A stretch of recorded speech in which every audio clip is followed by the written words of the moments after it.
Preparing for manual materials handling tasks. While being aware and educated about manual materials handling techniques and their inherent risks are helpful, ensuring a safe workplace through ergonomic interventions is important to reduce the risk of musculoskeletal disorders. Planning and organizing prior to relocating an object can reduce the risk of injury. The following suggestions will help to inform you what you should be aware of prior to relocating an object. Prior to handling an object. These factors will influence how you handle an object. The size, weight, physical characteristics, and its location. Make sure the load can be lifted safely.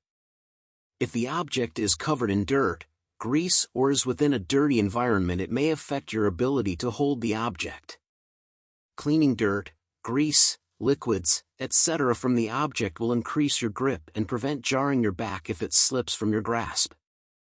If the object has sharp edges, protruding points, or weak areas, correct the defects or use a lifting aid appropriate to the situation to move the object. Wear any personal protective equipment, PPE, which may be needed, such as gloves. Travel path. Be aware of your environment. If there are objects blocking your movement or could pose a trip hazard, clear them out of the way prior to relocating the object. If you cannot see over the load, do not carry it. Get assistance. Is the floor surface slippery, uneven, unstable, or cluttered? Are there stairs that must be climbed? Object weight. Heavier loads are harder to lift and can increase the probability of an injury. Be aware of the object's weight and test the load prior to its relocation. Use a lifting aid or get another person to help if you feel the weight more than what you feel you can safely handle. Object size.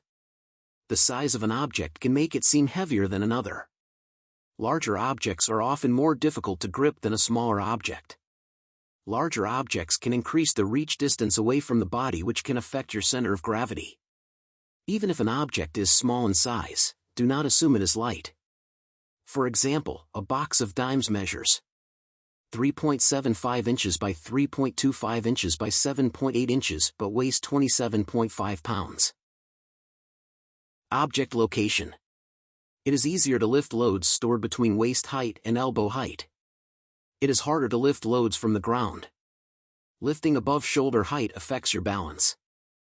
Handling. Loads without handles, large size, slippery or have sharp edges may not be easy to grasp. Extra grip strength may be needed, which tires the muscles. As handlers tire, their grip will become weaker and they may have to change either the grip or posture to maintain control of the load. The risk of dropping the load is increased. Object shape. A box, especially with handles, is easier to hold than a large bag. Stability. If a load or box is unstable, contents are likely to shift during handling. The risk of injury increases since the handler may not be prepared for the movement. The Health and Safety Executive developed guidelines for lifting using a safe upper limit of 25 kilograms for those whose sex at birth was male and 16 kilograms for those whose sex at birth was female. The ideal lifting height is between waist height to standing elbow height. Values of each weight in the boxes decreases if handling is done with arms extended, or at higher or lower locations. It is important to note that when lifting occurs between the different zones, the weight of the object that can be safely lifted changes. For example, if a load passes between the zones, from elbow height to shoulder height, the value is reduced since it would no longer be safe to handle a 25 kilogram load at that height. Make sure you have firm footing. Keep your feet apart, about shoulder width, for a stable base. Place one foot to the rear of the object and the other foot slightly ahead of the other into the side of the object. Adopt a good posture. When lifting from a low level, bend at the knees, not at the waist. This keeps you from slouching or rounding your back. Lean forward a little over the load if necessary to get a good grip. Let your powerful leg muscles do the work, not the weaker back muscles. Keep the shoulders level and facing in the same direction as the hips. Test the weight. Tip the load slightly to see if it's light enough to carry. If not, get help or use special equipment. Get a good grip. Using your palms, not just your fingers, keeps the load from slipping and jarring your back. Keep the load close to the body. This reduces strain on the back.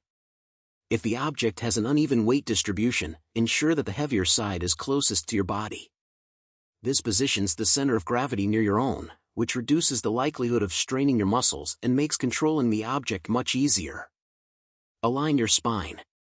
Keep your ears, shoulders, and hips in a straight line to avoid straining your back. Keep your head up. Once the object has been held, keep your head up and look straight ahead. By looking ahead, you maintain a more natural posture and can better anticipate and navigate your surroundings.